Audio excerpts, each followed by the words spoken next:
कुसुम ते मोर वीडियो लगा देखत होबे ना, तो अगर कोई जगह तोर आए के मन होई तो आ जाओ। लइका मला नाथ मत बना जियत जियत रे, लइका मन के बिगड़ जाही। कुसुम तय प्यार करत होबे, मैं नहीं करो। मोला कोई मतलब नहीं तोर से, समझ में आई या बार बार तो समझाए लगी, बार बार मुझ पूछथच बोलथच टोकथच। कोई जरूरत नहीं, मैं जेकर सन हूँ ओकर सन बहुत खुश हूँ। वो सुख से देवा या दुख से देवा, मगर देथे तो ना। धोखा कम दिन रिश्ता जिंदगी माए काबर, जिंदगी माए का फिर जिंदगी ले जाए काबर। धोखा कम दिन रिश्ता जिंदगी माए काबर, जिंदगी माए का फिर जिंदगी ले जाए काबर। कैसे भूलोगे मुलाला DKS दादा जैसे कौन भी बोला जा, जैसे कौन भी बोला जा, दुनिया जिंदगी देखा ये गोरी, और जैसे कौन भी बोला जा। रिंकी आई रिंकी आई रिंकी आई रिंकी आई हमारे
Udman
Exclusive.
तर गा पहली गाना रामायण में गा दे कौन नहीं बोले। हाँ अब आजकल ते बोले सका न सुने सका।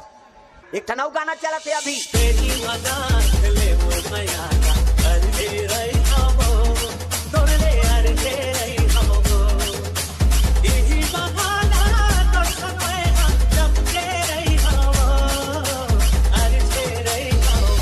DJ Goitu.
डोकरा काला सकबे ओकर तो मुंह चर चर चर चर करत हो डोकरा मैं तो ओ का डोकरा काय कथा हो अम्मा के